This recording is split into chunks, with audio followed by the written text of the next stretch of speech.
It is August 31st, 2016, and this is episode number 85 of Home Before Dark, or episode 1, however you guys want to decide. Anyway, thank you for joining us. I am Tim, and as always, I'm joined by my lovely co-host, Mr. Kevin Bradley. Kevin, tonight you are feeling how? Connected, optimistic, cautiously optimistic. Oh, yeah, that's right. So, apologies for last week. I think both of us got a little distracted given the internet issues that were going on over in the Bradley household. And anyway, I think it ended up okay, and seems like so far anyway, knock on wood, that we're gonna be in for a solid connection the rest of the show. I think positive vibes, right? Send it on to the universe. That's how it works, right? That's it. So laws of attraction kind of thing. Hey guys. If you're listening to us on iTunes, make sure that you subscribe. And if you're on YouTube, subscribe to us. And make sure that if you guys are on iTunes, that you leave us a rating, at least. Maybe give us 4 or 5 stars, whatever you think of the show, and just write us a comment if you'd like, a review. That'd be amazing. We give you a shout out on the show and bribe you. That's how it works, right? I mean, scratch our back, we'll scratch yours. We'll make you guys superstars. That's how it works around here. And if you guys have missed it, we have started a new series. If you guys only listen to the main show, we have an ancillary podcast going on that's still part of Home Before Dark, but we're calling them Extended Plays. Kevin and I, we go into much more in-depth detail into things that really kind of, because for you guys who have been watching or listening to us for a long time, you understand the concept of the show, or you guys understand the format that we go through, the lack of format, so to speak, and how we kind of jump around and we don't really dive too heavily into one topic. It happens occasionally, but what we've decided to do is for those things that we're passionate about and that we didn't really get a chance to discuss more than 5 minutes on the main show, we're recording an extended play for you guys to listen to. So we're going to be hopefully bringing you guys 3 shows a week, one from either of us and then one of us together. And we've recorded one each respectively. Make sure you go back and listen to that. Kevin went over the prepping for Rise of Iron for Destiny. So anybody who's a fan of Destiny who can't get enough of it whenever we talk about it on the show, if you're one of the people who doesn't like listening to that, that's fine. It's fine. It's not for you. So go check that out. Figure out how you can get all your motes of light, all your strange coins. See where your 3 is strange. See what Kevin's doing to become raid ready, as it were. And then I don't know. I'm pretty self-conscious about it, but I put out an episode as well on Monday, going over just my experience going to the Masquerade, essentially for the last time, probably, to see a band that I had never seen that. I was really excited about Cianvar. We talked about him previously, I think, a couple weeks ago. And if you're into listening to a guy drone on about music that he likes for an hour, go listen to it. Anyway, let's get this show on the commode, as it were. And feeling good, man. Feeling real good. We had a really cool. So it's been a while since we've done food, right? It's been a while since we've done Fat Kid Cookbook. Yeah. Fat Kid Cookbook. So I'd say it's been over a year since we really talked about food on this show. Yeah. So in true birthday boy fashion, good, happy day late, dollar short birthday to. Thank you, sir. Tim. Yesterday was his birthday. So Forever 29 for all you Destiny fans out there. So we went out to dinner, got some tacos, a little place on Beaufort Highway, and then we went to a pretty cool spot that I've seen some people post about online that is right down the road from me, but was the first time we'd be able to go, which is 8 degrees Fahrenheit, which is pretty sweet, right? Yeah, it's crazy. I didn't know what to expect. You guys said the name of it whenever you guys were driving around, and we go in there, and I still didn't know what to expect. It was like, order your ice cream and then order 3 toppings. It's like, okay, this seems pretty standard. And then we get over to the counter, and there's this little Japanese dude or Korean dude. He's got this really cold table, and he just pours some liquid ice cream on top of it. And then he just starts flattening it out. It's like, okay, this is kind of like Cold Stone, right? Maybe a little more intense than Cold Stone. And then the rolling came, and I was just blown away. Yeah. Start rolling it into little coils or little, almost like Swiss cake rolls, like ice cream Swiss cake rolls. It's ice cream Swiss cake rolls. But what I would like to do is get that with Swiss cake roll as my topping, like just one in the middle. So you get cool ice cream. You scoop it out, but you get a little bit of that Swiss cake in the scoop with it. Yeah. That's where it's at. Real talk though. There's so many places that do toppings on ice cream or on frozen yogurt, and I can't think of one of all the flavors, Game changer. all the treats, of all the amazing snacks. There's something for everybody in Little Debbie's arsenal, and she needs to be a Little Debbie bar. Nobody ever once, I don't think, has gotten on the phone and said, "Hey, let me talk to Little Debbie. Let me see if this is okay." I mean, can you talk about like chopping up a crunch or a Star Crunch, rolling that in some ice cream, man? Get that chew or factor. Oatmeal cream pie. Exactly, but with that, oh god! So you get chunks of that, and then you get your soft and your sweet there with that and the ice cream, and then with the Star Crunch, you get the chewy and the crunchy at the same time. Or you do a banana split with the Nutty Buddy bars, basically. So okay. Slowly soaks in. I feel like we need to start. I think that we need to start a venture. I think that we need to get into the ice cream business. I know it's a very saturated market. I know that especially in the cupcake business, well, cupcakes are going out, right? And then frozen yogurt's going out, but ice cream's there to stay. Ice cream's always been there.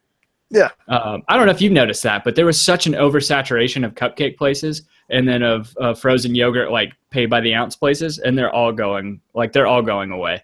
Yeah, yeah. Well, you say that, but I went and got frozen yogurt last night, so. Well, I mean, there are places that are big enough, like the giants, like Yogli Mowgli, and which is where we went. Yeah, exactly. And there's like Pinkberry, but that's not pay by the ounce. That's garbage. That's garbage yogurt, and then over there. If I can't fill my own cup, I'm not going to it. Yeah. So I just go to Racetrack, dude. Racetrack has it. Amber just needs to go to Walgreens and buy the packs of candy because that's all she ends up with in her cup. She gets like this much froyo, and the rest is just like gummy frogs. I can get on board with that. Except for whenever you put gummy bears in ice cream, biggest mistake of my life, and I always seem to find a way to do it. And no, dude. See, I'm the exact opposite. Time. I can understand that. I can empathize with that, but at the same time, one of my favorite all-time treats, and I had to stop doing it just because of the implications of dental work, is Haribo Gold Bears in the freezer. The sugar-free kind, at least? Oh, God, sugar-free kind. So after reading all those reviews, and so whenever I was living with our friends Evan and Sarah for a couple of years, they were like thought they would be funny and trick me into eating them because they bought them like kind of as a joke. And nothing really bothers my stomach to the point where I get like the reviews we're talking about, where you're throwing up out of your bottom, and then no, I just ate them. They taste good. They taste like but no sugar. It was like, well, of course I'm gonna eat these. Like it's not like we're eating. Do you remember? What were they called? They were made with Olestra. They were like Lay's fat-free potato chips. I don't think I ever had those. Oh man, what are they called? Oh, something. But they essentially just gave everybody diarrhea. Like everybody that ate them, they had to take them off the market because it was just everybody had the slides, the trots, I love that the squirts. This took the natural progression of talking about food to talking about the adverse side effects to having the kind of diet that we have. Well, naturally, if you think about it, we're talking about food going in. We got to talk about food going out, right? So, I mean, start to finish. Full circle, yeah. Got to finish it. Anyway, to talk about birthdays, Kevin and Amber provided me along with dinner. Look, I know you're being courteous right now by including Amber in this, but this is all me, bro. This is all me. This is all me, bro. Kevin hooked me up with this Megabloks Hunter and Fallen Captain and a Servitor. Or not Servitor, what are those things called? Fucking Shank. Right. It's pretty awesome though. I can't wait to bust that out and put it on my my shelf Dick Heaven, I guess. See that? Jesus. Yeah, so I don't know. I just unpacked and I just started putting stuff in places. So I got the finally Destiny puts out some merchandise. So they partnered with Megabloks, which I was a little apprehensive about just because Lego is always the go-to for that sort of thing. But anything with Destiny on it is the first thing in 3 years to come out. I saw the sets that they had, so obviously got that for your birthday. And then I was like, all right, I'm just going to get 3 of these, one for me, one for you, and one for Amber. And then the more I looked at it and saw the Arcadia one, which is the first ship that you get in Destiny, which has a Warlock with it, and then I saw the Atheon one, which also has a Warlock with it, I couldn't resist and ended up buying those. So one of which I can see behind you, the box. Oh yeah, that's the Atheon one back there, and I put the Arcadia one together. But as far as Megabloks goes versus Lego, I kind of like their figures more than the Lego figures because they have joints, don't they? Yeah, they've got joints and they've got a little bit more detail to them than the Lego figures. That said, I mean, some of the Lego Star Wars figures are pretty great. I mean, the Lego franchised figures I kind of dig, but the big concern I had was just on the quality of the blocks themselves, on the units and how they were going to assemble and stuff, because I got another off-brand a few years back, like a Halo. Duplo? No, Halo's Megabloks. Well, it wasn't. I don't think it was Megabloks. I know that they have Megabloks because I saw them, but I got something else for Christmas one year. Ben got it for me, and like half of it wouldn't stay joined together. Like the blocks just didn't work well together, and so I was kind of concerned that was going to be the case. But it's actually really great quality. I mean, it went together really well. I mean, it's as close to Lego as you can get. I mean, I've got the little thing here, the little. Yeah, man. Well, you think about it. So I always thought the same thing, right? Growing up, it was like you don't want to end up getting Duplo or getting Megabloks. Well, Duplo is more for little kids because they're the giant things. Right. But at the same time, when you think instructions are pretty much the exact same. Yeah. I mean, you think about but if you think about it, I mean, they've been on the market as long as we've been alive, probably, Megabloks. Oh yeah. So it's like they have to have some sort of quality to have that kind of longevity. Yeah. Especially if they're getting deals with franchises such as Destiny and Halo, and they've done a couple others. I can't remember what they are, but I think I saw a Ninja Turtle one whenever I was at Target. I did something with the Michael Bay Ninja Turtle stuff. That's not real Ninja Turtles, though. Yeah, whatever. So yeah, good birthday. Yeah, did you have a good birthday yesterday on your actual birthday? I did. I got to double down on birthday. I did, man. I got 2 nights of free dinner and great company in both nights. Yeah, last night was good. It was low key. Went out and had got taken out to dinner, and then came home and just hung out and watched TV and movies and stuff. And it was nice, man. It was really nice. Yeah, cool. It's and then it's been kind of relaxing. I think it's the past few days have been fantastic because I'm finally all moved out of my old place. I forced myself on Saturday at 7 a.m. to unload all of my shit and to actually unpack and get settled completely. And like, I feel a lot less stressed right now. Like, things are going in the right direction. 2016 is, in comparison to 2015, there's no comparison. Up and up. Just imagine how 2017 is going to be. Oh, it's going to be lit, fam. You're riding the last. I mean, you're in Q4. You're coming up on Q4, man. You're on the back end of it. So it's true. Yeah, it's very true. Ride that in 2017. So yeah, no, good birthday though. How about and then we talked a little bit on the last show, but you guys, you and I have always, we were what? 11 days apart? Yeah. Well, I mean, we're 360. No, how would that work? Whatever. 377 days apart or whatever it works out to be. But yeah. Yeah. So it's been a good month, so we went over to Asheville for the weekend. Same sort of deal. Got a couple of days out of it, which was great.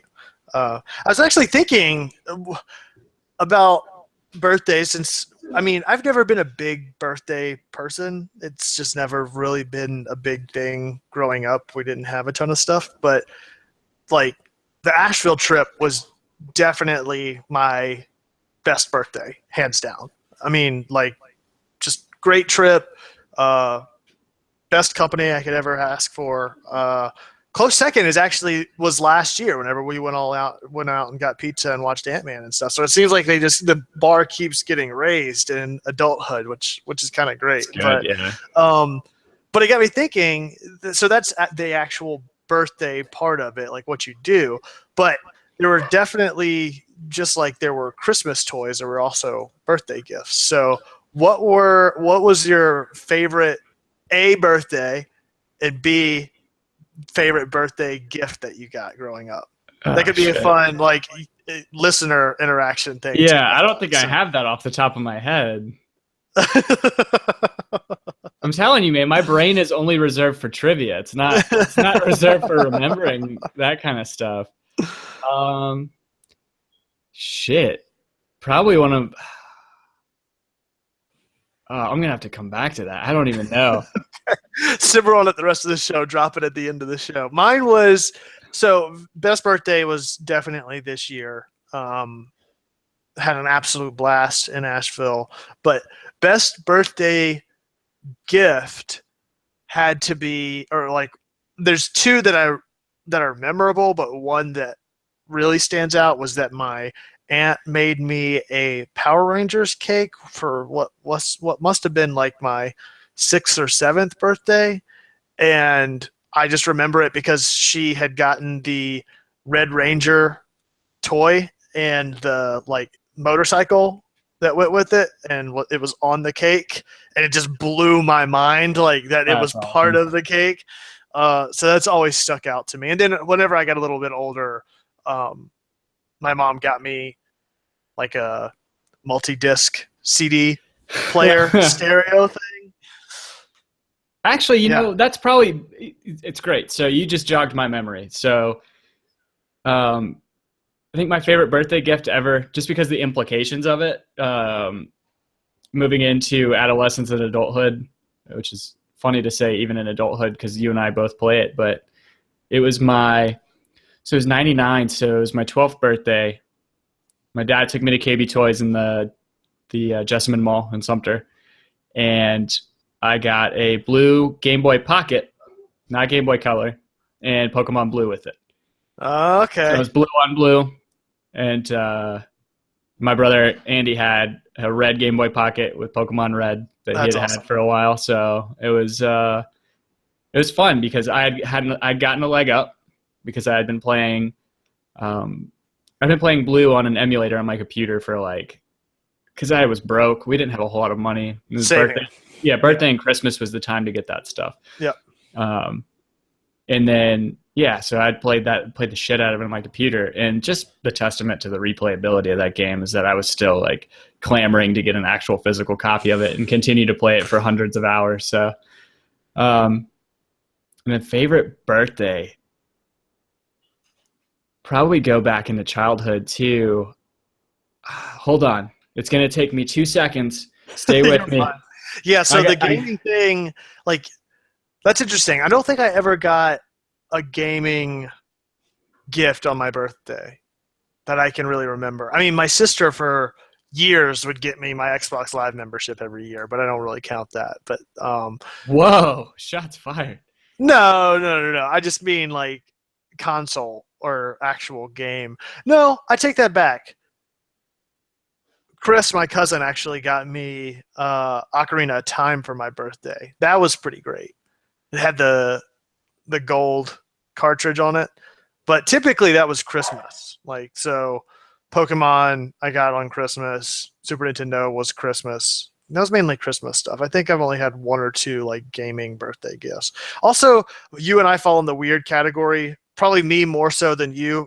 By the time your birthday hit, it was at least a couple weeks into it. But my birthday always seemed to fall on like the first day or the day right before school started back, which was always terrible growing up. Yeah, maybe that's why I don't remember having a whole lot of birthday parties.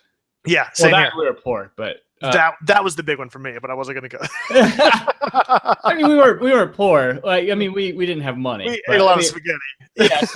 Yeah, we're not poor or anything, but we did eat a lot of spaghetti and tacos. A lot of spaghetti, a lot of hamburger helper in my house.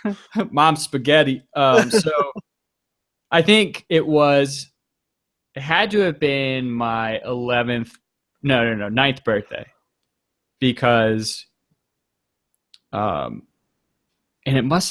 movies must have taken a while to come out back then, because I remember it coming out around my birthday on VHS. But the Power Rangers movie, like Oh 1996. yeah. I remember having a party around that and watching that with like all my friends in the neighborhood, and then subsequently watching that movie probably 50 more times.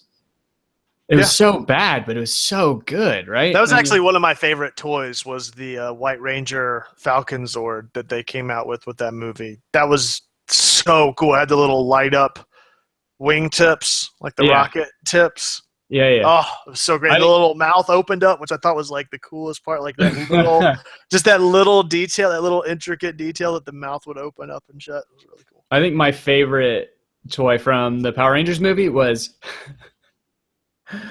the Ivan Ooze that came out. It was pretty much like Gak. Do you guys, if you remember Gak? Oh yeah. But it smelled so bad. Like it smelled horribly of like chemicals and all that. And I ended up spilling it out on my best friend Brian's door, or on his floor at his house in his room. It was like my best friend growing up in Alabama, and it stuck to the carpet. We got a lot of trouble. And that makes me just think of just strip the varnish off the floor. I have a propensity to ruin furniture, to ruin carpets. In base housing in Puerto Rico, whenever I was little, me and my older brother Danny, who's 6 years older than me, he was babysitting me. And my parents had been playing bingo a lot at the time. I guess it was a thing to do on base. And there are bingo markers lying around. So naturally, what do? We start a bingo marker fight. Oh, right? yeah. This is, this is before 1995. So I couldn't have been more than like 7 years old. And so what do? We start throwing them at each other. And then it's either me or him. I can't remember. We go to wing it, and the felt tip just pops off the top. And then the ink just flies out onto carpet in base housing. Again, parents don't have a whole lot of money. Having to pay for no wonder. On move out. Having to pay for exactly. everyone's carpet in every house that you visit. Yeah. God. I was a guinea pig a good bit. But I wouldn't have traded it for the world, right? So I got beat up a lot as a kid, but at the same time, like I'm still best friends with my brother, right? Like he's still like, it's not like I have any sort of resentment towards it. It's different. Like I feel like one of those old curmudgeons saying, well, this generation, they just can't handle that kind of abuse. Like they just cry about everything. They can't handle being picked on by their brothers and being bullied. But then again, we didn't grow up the fucking internet, man. Yeah, it's weird how much the internet's changed everything, right? It really has, because what was the likelihood of us getting cyberbullied whenever we were kids, right? It would be anonymously through like an AOL chat room or on AIM or something like that. And it really wasn't as personal as it is with, say, something like Facebook or something like MySpace was. And well, it's way different now because kids have all of the information about the other person at their disposal. Like with Facebook absolutely. and stuff like that. Like with AIM, you had an away message and a little like about me. Essentially, that profile was important, dude. But but that was about it. The away message was way versus more a Facebook account where kids are getting those accounts now at 8, 9, 10 years old, and then by the time they get to high school, they've got half of their lives online at that point. That's true. A lot of personal information that people weren't privy to whenever we were growing up. So yeah, it's crazy. A lot of all those bullies really have to do is go dredge through their photos, find something, share it, and just like make fun of people, and it's over. Yeah, it's crazy. It's kind of a weird line, right? So from our generation, this might get a little not heavy, but this is a little different than what we usually. This still goes along with technology and stuff, but it's like you have that line where I think a lot of people our age, a lot of people older than us, and justifiably so, have a lot to say about the generation that's growing up, just as the generation previous to them said about them. But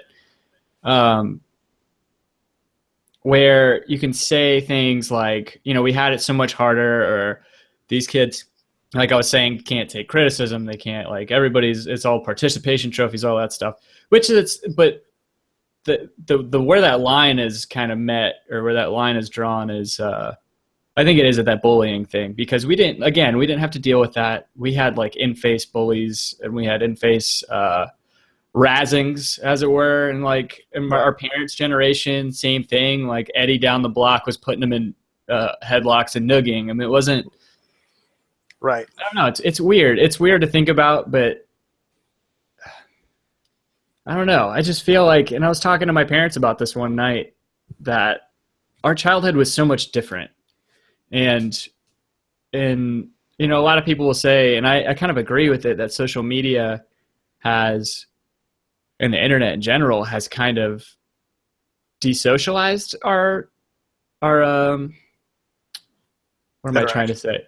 Like the new generation. Yeah. It's because they've had it since birth, right?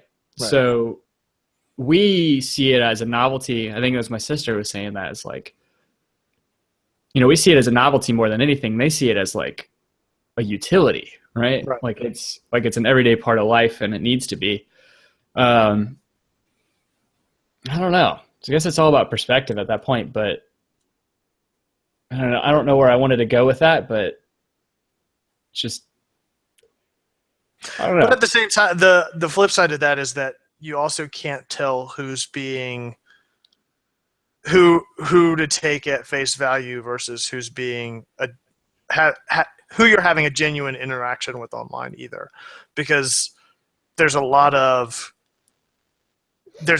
major news event and people have to rush to tweet about it or make a Facebook post about it. Dude, just fucking Colin Kaepernick sitting down during the national anthem. Everybody has to have something to say about it. I have something I want to say about it, but I'll talk to people in person about it because I think it's too important a situation to leave for the birds. You know, like it's, I mean, and that's the other thing, right? So it's like, how much do you value the interactions you have on social media in terms of quality, right? So I think at a high level, I want to value those interactions, but they're usually things that I have to like engage in, and it's different. Like you were saying, like everybody has an opinion about something, and typically I just scroll past it. But I mean, what about you? Like how, and that's another thing. So my sister was doing a project because she's back in college, and she was talking about, like, she was asking me the survey stuff, and that was one of the things, is like how often are you on social media? Like what kind of interactions do you have, and how much do you value those interactions? Like from your standpoint,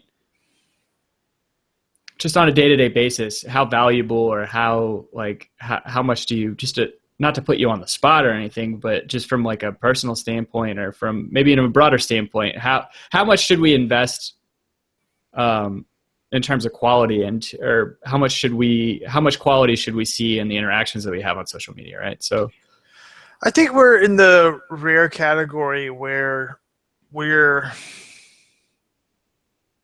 it's not like we have one or two people, like it's not like the two people that I interact with on social media are also in my typical 3D social space, like you and Amber, or Jay. Like it's not just like, you're talking about my face.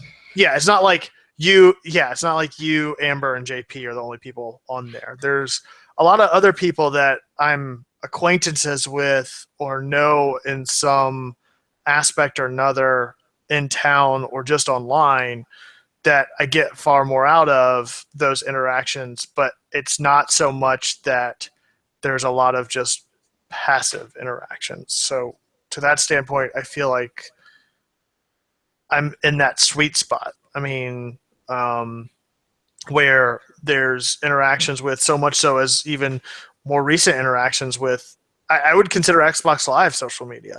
I mean, that's what it is. It's a social gaming platform. And those interactions, even though I play with, over the span of Destiny, for example, I've probably played with 200 different players in an actual fire team over the course of 3 raids, 3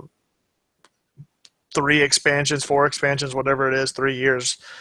But there's 9 or 10 people now that I haven't met face to face, but I have real meaningful interactions with online. So from that standpoint, there's certainly value in it, but I've also had my fair share of just bullshit interactions because of the anonymity behind it. So Yeah, but at the same time, in the scope of, I guess, social life, right? So you have your meaningful interactions, you have your best friends, you have your significant other, you have good friends, and then like there are tiers to things, and it's almost, I think it's okay to have throwaway conversations, right? I feel like there's a certain quality in those throwaway conversations where they seem kind of necessary, right? So you want to have interactions with people because at the end of the day, on some level, I feel like those acquaintances, that the people that you see as acquaintances, you,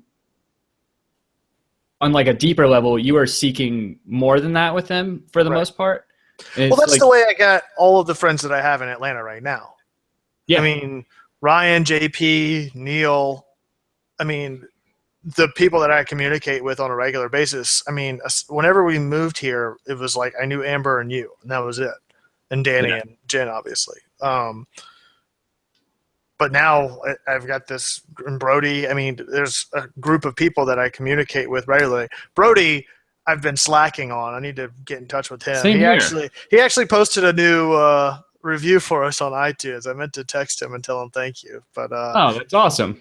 yeah, we got to get together and do lunch or something. Yeah, I've been soon. actually. That's funny you said that. He wished me happy birthday yesterday. I said the same thing to him. I was like, "We need to get lunch soon," because I haven't seen him in forever. Yeah, same here. I know And they got the new place and all that, and the baby, and he's Yeah. working a new job and all that Yeah. stuff. And But yeah, I Yeah. mean, all of that stuff came up as a result of social media, and so from that standpoint, like I said, there's real value in that, I think. yeah, and there's not so much of a stigma around that anymore, I don't think. So, like, somebody asks you, "Well, how do you guys know each other?" Well, we Yeah. met online.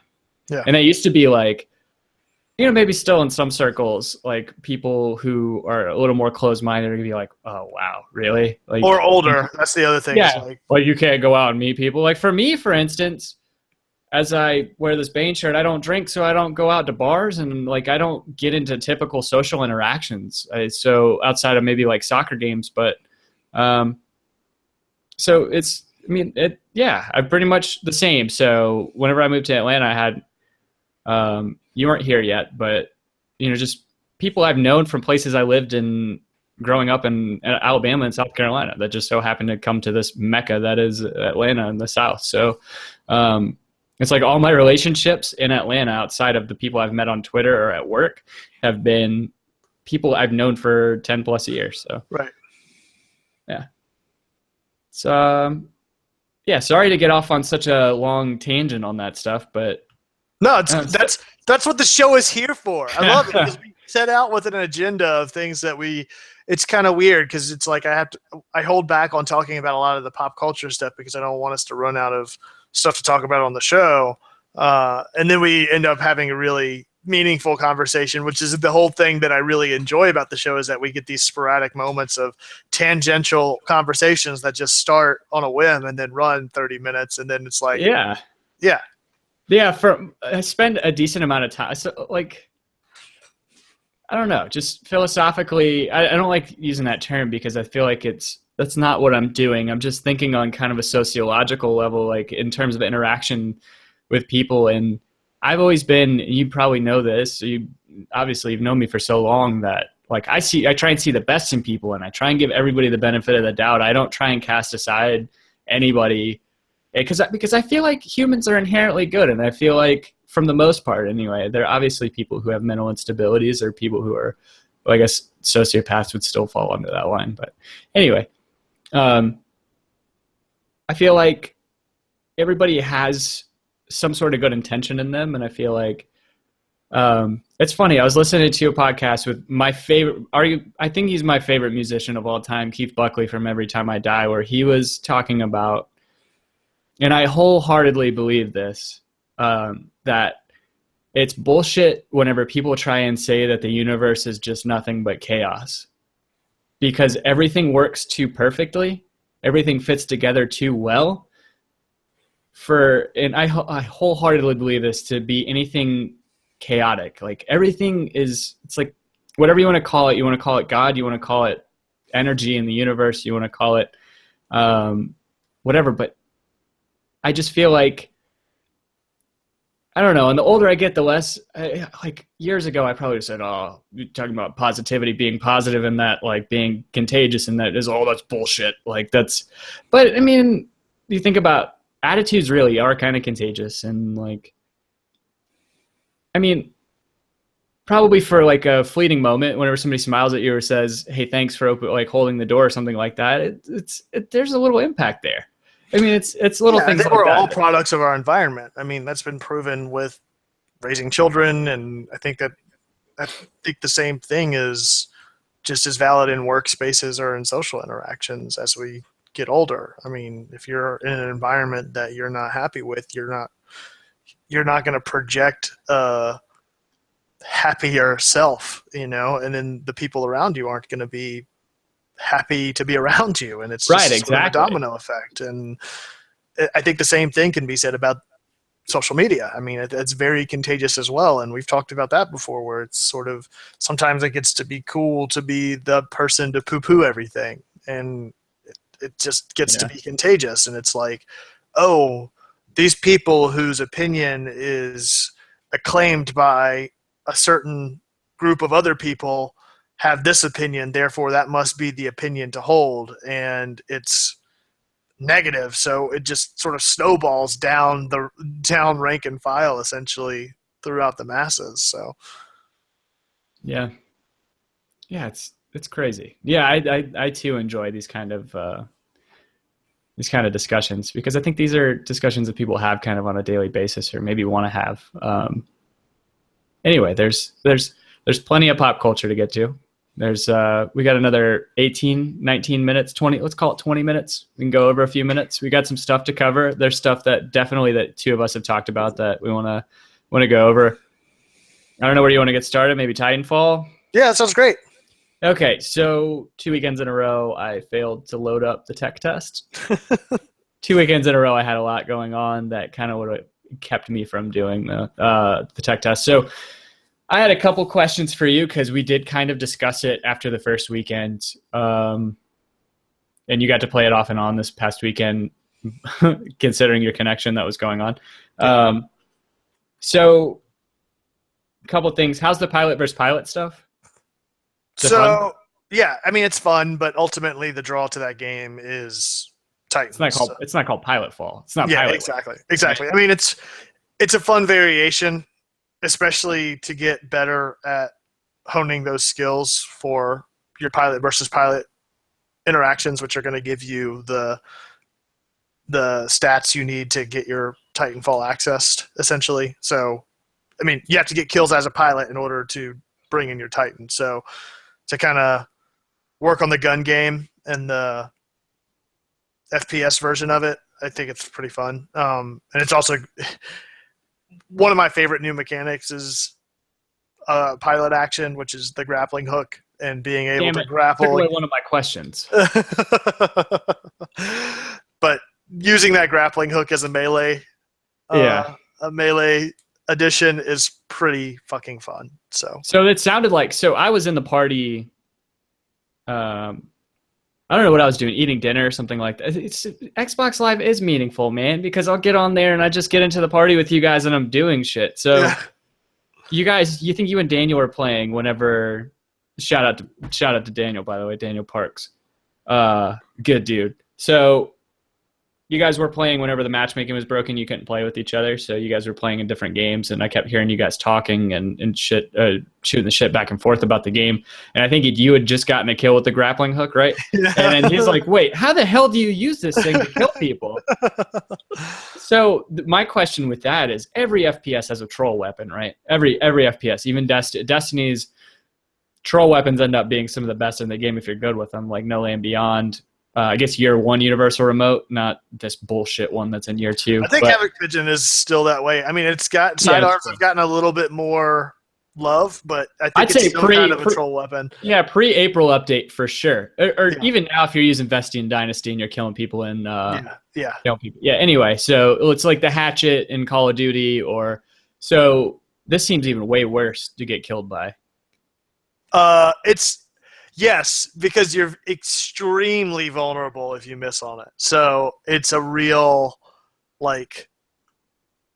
fuck you if you can land Yeah. it, because It's like if you don't grab them with the grappling hook, you're grabbing the ground behind them, which means you just fly right by them and completely miss them entirely, and then you're left vulnerable as you're flying at them. Also, even if you do grab them, they've got a chance to be shooting you as you're coming at them if they notice it in time. So you've got to like catch it from the side or as they turn around or directly from behind to shoot in there to get the melee kill off of it. But so it seems like a lot of variability with outcome. Is that something that you think they've polished? Does that seem polished, the interactions with the grappling hook? yeah, I didn't really have many issues with it. It's actually brought a lot more versatility to a game that's pretty versatile whenever it comes to movement. I mean, they had the double jump and wall run, the first successful game in my memory that brings forward all the mechanics that Brink was trying to do into a meaningful gameplay experience. So to add in another level of that verticality with a grappling hook so that now you can wall run, double jump, grappling hook to a higher point of reference. Because like if you double jump, you can only get so high, right? And you have to be a certain distance to hit another wall run. But now imagine you wall run, do a double jump, and then you can hit that grappling hook and still go another 50 feet vertically off in another direction.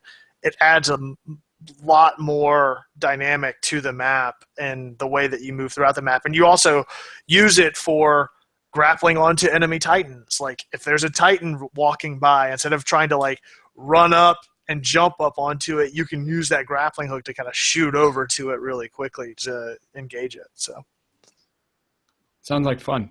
Yeah, it's a new mechanic that is much welcome in my opinion. It's very welcome in the gameplay. And I may do my solo on this because I don't think we have enough time, and I haven't done necessarily enough research into what's going on with these two games. But it seems like Titanfall is beautiful in its simplicity. Like there's not too much going on. There's a good bit. At first, it took some getting used to. I mean, especially coming from playing Destiny so much and No Man's Sky, which very much takes the back seat on the UX front. It's not an overload of what's on your HUD and what's going on movement-wise. So from that perspective, going from that pace and that layout to Titanfall, it was very, very fast-paced, very rapid, and a lot of verticality, like I said, to the movement and the way that you're interacting and stuff like that. Plus, you're not just running around as a pilot and then your character loadout, but then you've also got a Titan as well that adds a whole other spectrum of gameplay. So, well, the reason I say that is because I was hanging out with my nephew the other day, and I got to play Black Ops 3 for the first time. I had been toying around with the idea of getting it because I miss the days whenever you and I would play Black Ops. Yeah. And it was so fun. But then I loaded up, it almost like it's not recognizable. Like, really? Yeah, every weapon looks all futuristic. Like almost none of the weapons seem realistic whatsoever. There's like supers now, like in Destiny. Really? Yeah, so you have, I only played it for a little bit, but there's some class that's like, and you even tap the bumpers at the same time to get it to work. And like the class I was using, you had exploding arrows, like fucking Night Stalker. You're shooting arrows and that they explode. And there's like just endless amounts of perks and variations and all that stuff. And to me, that overwhelms me. I'm one of those people that needs simplicity in that, because that's what I'm used to with those Call of Duty games. Yeah. Is you had your loadouts, like you had your 5 loadouts, 6 loadouts, whatever, but there was still some sort of simplicity behind it where it wasn't, maybe I'm different than most, but like I get overwhelmed by what is it called? Tyranny of choice, right? Mm-hmm. There's too much going on. And too much for me to do, and you get kind of paralyzed in that moment. Paralyzed is not a great word to use there, but I'm an indecisive person too, so it's just not a good recipe. And I feel like how close are we to the war FPS bubble popping, like the housing market bubble did? And Like, what we obviously have two. We have two franchises that go head to head every year, right? Yeah. We can expect it every year that EA is going to put something out. I don't know, man. As long as we live in the good. society that we live in, I don't think it's ever going to be outdated. I think there's always going to be the need for that genre of game, and there's always going to be the need for there to be a competitor to that. You know, I think that's always going to be the case. Yeah. Yeah, you're probably right. But at the same time, like the quality. No, I get it. The quality is just lacking there. And it's the same thing that killed. And I would have said the same thing about the rhythm game franchises, right? Because you had, well, Guitar Hero reigned supreme, just like Call of Duty. No, I guess those always kind of went head to head. But Guitar Hero reigned supreme for like 2 years before Rock Band came out. And then they went head to head. And then every year they were pumping something out. And it's like, okay, I don't really see this ending. And then it ended because people stopped getting interested. And I feel like less and less people, at least on my friends list on Xbox, which is probably, I don't know, at this point, maybe 75, 100 people. I never see anybody playing Call of Duty. I never see anybody playing Battlefield. They're either playing like Halo, or they're on Netflix, or they're on Destiny or FIFA or Overwatch in the Division. Overwatch, yeah. I never see anybody play the Division anymore either. I feel like that's kind of fallen by the wayside. That was everybody on my friends list for a solid like month, and then it just kind of went away because of a lack of content. In the same way that, you know, I fell off of Destiny during vanilla Destiny because of lack of content. I think we'll see it spike with the new games coming out this fall. I think both of them have a certain... I mean, the ceiling was there for Black Ops. I mean, you can only go so far with like future tech. Like, you have to keep one-upping yourself with the same game types, with zombies and the same sort of stuff that you were bringing in the first two games, which were both a ton of fun. But you can only go so far with it, and you always have to be innovating with those titles, I think. Yeah, and then the other thing that really sucks, that's kind of ruined it, is the need or the perceived need by these companies to do microtransactions. Yeah, it completely ruins the experience.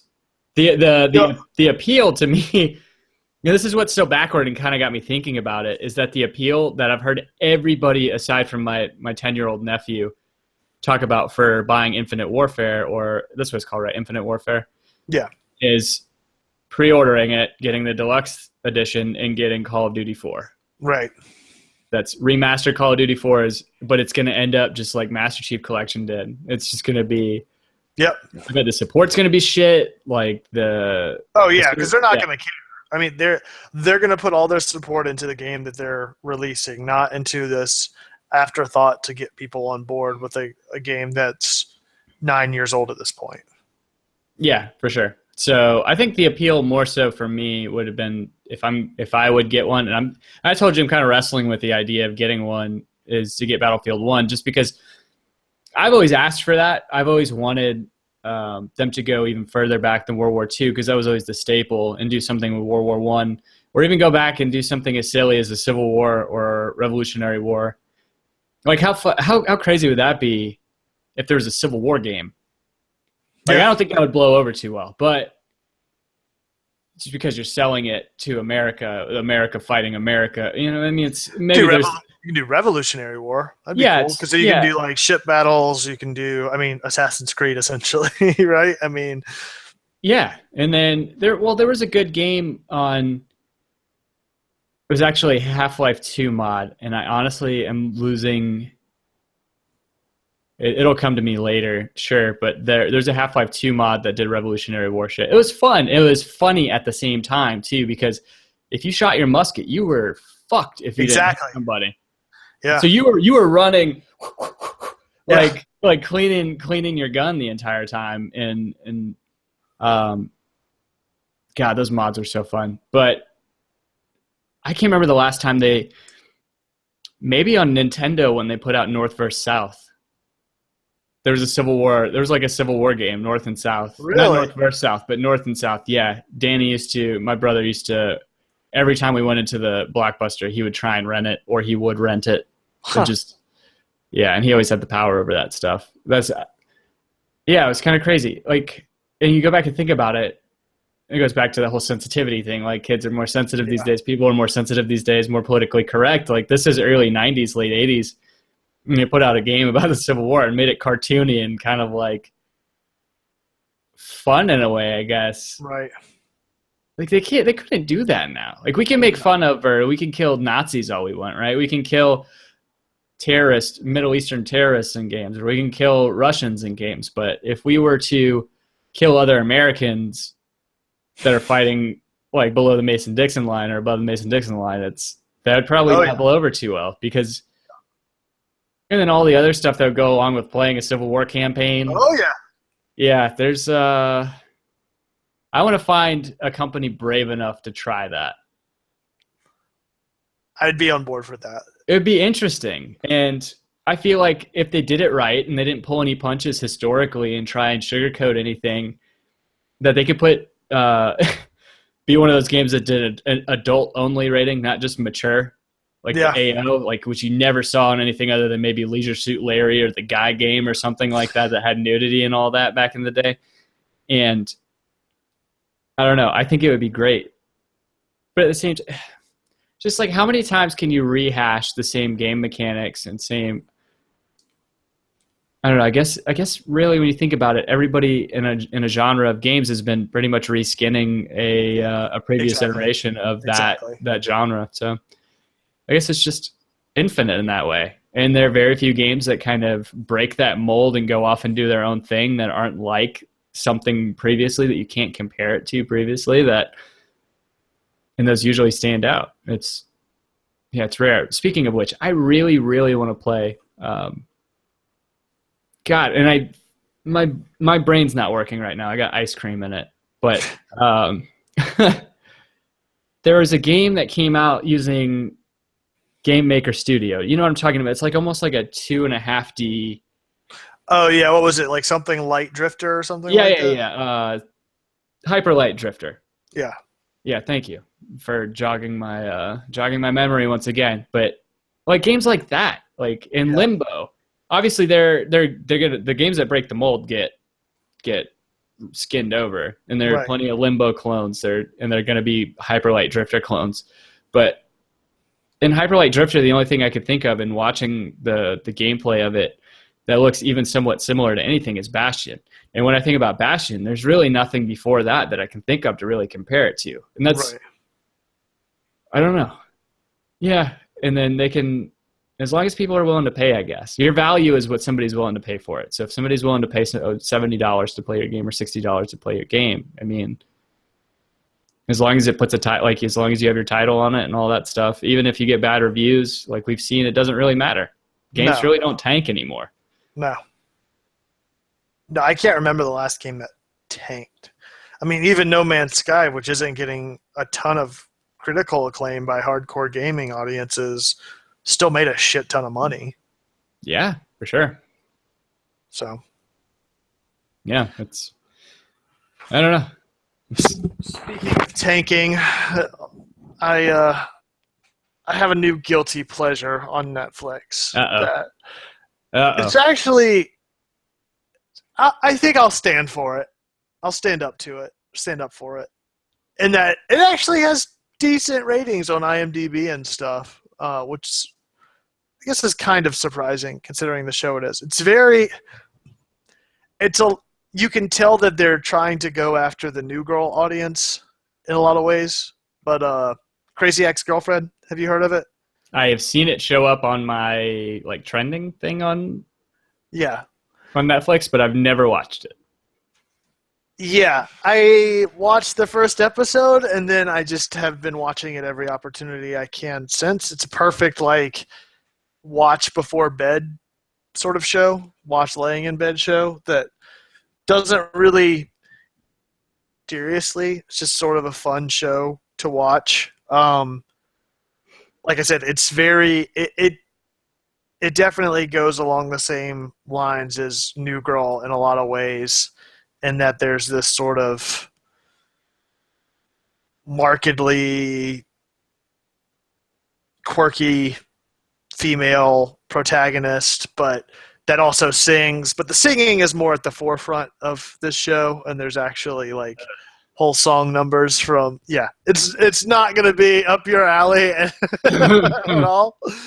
I was like, I love New Girl. I think that's like one of the funniest it's shows to come out in the past decade, but it's definitely scratching my Hamilton itch because I've been listening to the Hamilton soundtrack nonstop for the past month. So, so I've been watching that pretty much nonstop until Narcos, which comes out Friday. I'm excited about that, but I still need to finish the first season. Oh, it's so good. Yeah, I watched the first 3 episodes. There are, what, 8? Or maybe it's 10. I can't remember. Either way, yeah. I can't think of any guilty pleasures I have currently in terms of TV. In terms of movies, we watched the single worst horror movie I've ever seen in my life, I think. Really? On Sunday, yeah. Dreamcatcher? This is worse than Dreamcatcher, dude. And I'm going to be spoiler heavy because I don't give a fuck about M. Night Shyamalan, and I don't think anybody saying, like, anybody would be upset that I would ruin something. The devil's in the elevator. Got it. Duh. Yeah. That movie actually wasn't as bad as I thought it was. You know what? Yeah. Danny and I were having that discussion the other night when we were talking about The Visit, which is the worst fucking horror movie I've ever seen in my life. Yeah, that's what we're both saying. It's like, yeah, Devil was okay. We were like, yeah, it wasn't bad. It wasn't great, but it wasn't not by any stretch. It wasn't horrible. No, it was so M. Night Shyamalan struck gold 3 times. For me, I know you like The Village, but like, I think Amber and I are like the only 2 people on the planet that liked The Village. But Sixth Sense, obviously, consensus was a great movie. Yeah. And then Unbreakable, most people I've talked to enjoyed that movie. And then Signs was a good movie to me anyway. And Signs still has one of the scariest moments out of any TV show that's so like overlooked as a scary moment because it's not inherently like a traditional scary moment in a movie, which is when it shows that footage at the birthday party and all of a sudden it looks out the window and that one alien just walks out from behind the corn and just like crosses the street. Like there's something about it. I jump every fucking time it happens. Every time. It's terrifying because it's like you just don't expect it at all. It's just this birthday party, and then the camera just happens to look out the window, and then this fucking crazy thing walks out from behind this corn and just walks right by and looks at the camera. Ugh. Yeah.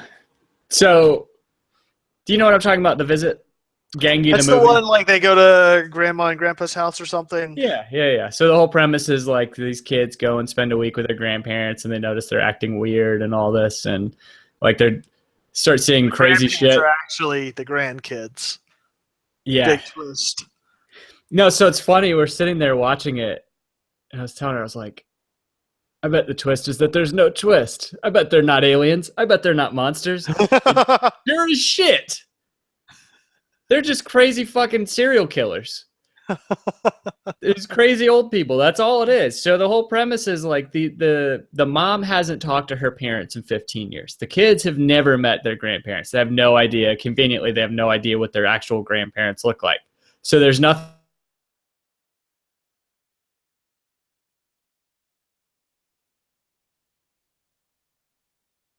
to tip them off. Hello? You still there? Yeah, I'm here. You were breaking up on my end.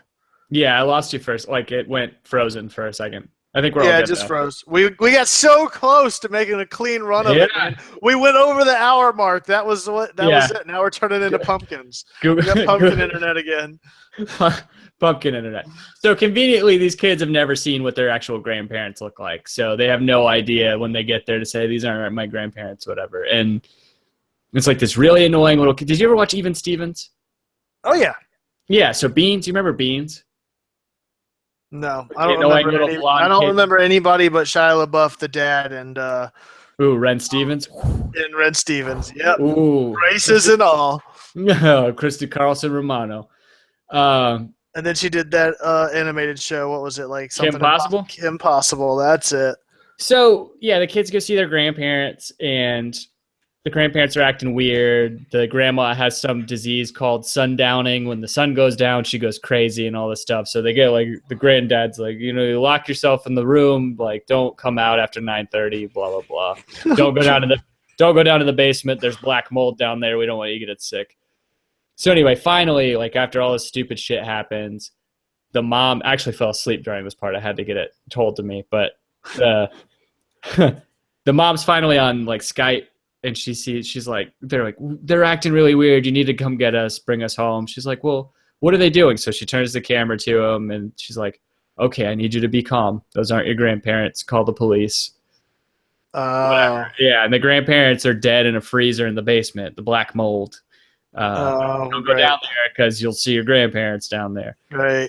And one of the other things is the granddad is constantly changing his diaper, which is weird. And then at the end, the little kid, the boy, is frozen in fear, and the granddad pulls off his diaper, his poop diaper, and then goes and just slams it into the kid's face. Oh my God! There are things you can't unsee, and a kid get hit in the face with a shitty Depend is one of those things, right? But the little kid is so annoying. He's like, he reminds me of almost, it's the kid from Alexandra and the No Good, Very Bad, Terrible, Horrible movie. Yeah. And